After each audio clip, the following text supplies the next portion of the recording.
Just when you guys thought that one lawsuit from the NRA was enough to put the final nail in the coffin of the biggest infringement of our rights in the entire nation, let's throw another one on the pile, complete with a coalition between FPC, Second Amendment Foundation, and the NRA. Guys, more coalitions, more partnership. We are unifying to destroy the infringements against all of our rights. And if you are new here, I need you guys to watch this, particularly if you don't know the newer audience. Over the last month and a half, 100,000 people have joined our ranks. You guys need to know this because weaving this together is incredibly important. And of course, be down with the fight for our rights. Hit that like button, subscribe to the channel, turn the notification bell on. Let's get right into this before our live stream tonight. Guys, you can follow me on X at Braden LOA. Now, for the people who are new, right? I mentioned in this a second ago that there are 100,000 people who have joined our ranks in the last month, and that's incredible, and welcome to the party. But one of the most important things that we have to do is we have to bring all of our individual niche right fights together with the broad politic and build coalitions, right? For example, I come from the gun world originally and still a large part of the gun world, but tying together the broad politics, the analytics, the commentary, all the politics, the polls, and everything Democrat, which resides in the opposition to our one special fight over here, we need to weave these things together. And let me tell you about something you may not be aware of. And I'm going to speak to the newbies for a second. 100 years ago almost, there was something called the National Firearms Act. And what the National Firearms Act did was really important.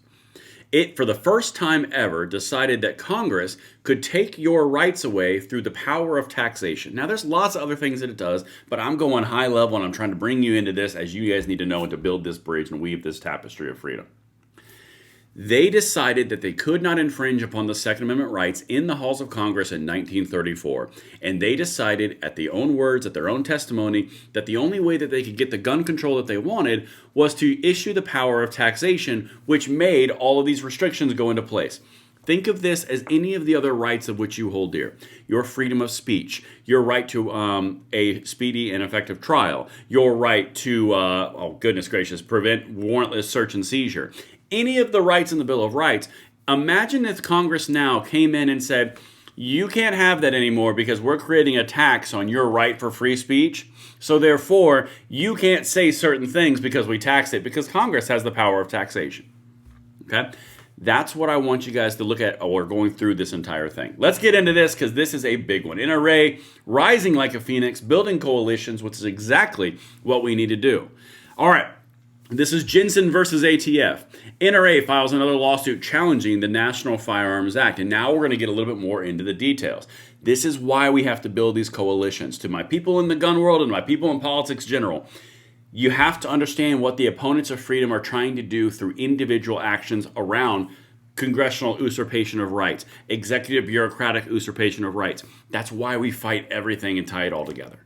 Okay?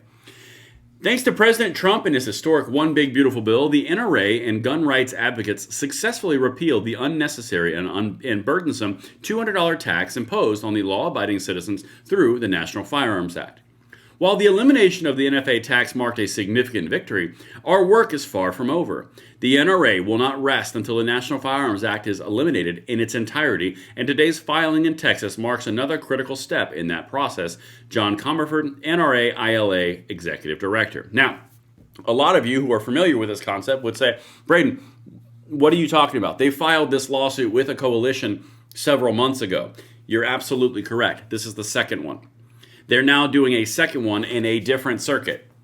Guys, this is what I'm talking about. You have a coalition that is formed between the NRA, FPC, and the Second Amendment Foundation. You've also got one over here that's GOA and FRAC and all of their organizations. Their GOA is going in the 5th Circuit. NRA just dropped one in the 5th Circuit, and NRA has one in the 8th Circuit. They're going pedal to the metal, which is what we always talk about on this channel. Building coalitions, describing a broader vision, and then taking it to task with all the legislation appropriate to get rights out from behind this congressional usurpation. Guys, this is it. The sooner that we get everybody on board with this, the more powerful this will be. And the NRA, honestly, credit to them, this is good. GOA, good. All the coalitions that we're building are really good for the overall freedom fight for this and the next generation. Let's keep going. Let me show you a few of the details in case you guys are wondering. Again, we'll do a live stream tonight on a different topic. Can't wait for that one, but this is big right now. NRA files another lawsuit challenging the National Firearms Act. As you can see, that is dated Thursday, October 9th. Today, the National Rifle Association, along with the American Suppressor Association, Firearms Policy Coalition, and Second Amendment Foundation, announced the filing of another lawsuit challenging the constitutionality of the National Firearms Act of 1934. The case is Jensen versus ATF. It was filed in the U.S. District Court for Northern District of Texas. That is the Fifth Circuit. Okay, the Fifth Circuit is favorable. Again, now we're getting more into the details, and I forgot to mention AM Suppressor or American Suppressor Association. They are also involved in this. It's the same coalition, different circuit. So when you're talking about this type of action, it's all about the usurpation of rights through the power of taxation. Guys, this is a big deal. Again, think of this in any other rights that you would have. Okay. Originally, the NFA imposed a $200 tax and established a tax enforcement registration regime for certain classes of firearms. However, President Trump's One Big Beautiful Bill, the One BBBB, eliminated this tax for suppressors, short-barreled rifles, and short-barreled shotguns, and NFA defined any other weapons, leaving only the registration requirement in place. The complainant Jensen argues that since the tax has been eliminated, the NFA registration regime can no longer be justified under Congress's taxing power, nor any other authority granted under Article 1 of the Constitution. That's what I was saying. When you're blending these things together, here's what happened. Again, for the people who were following me on this fight and you knew about this 3-5 months ago, bear with me for a second. The newbies.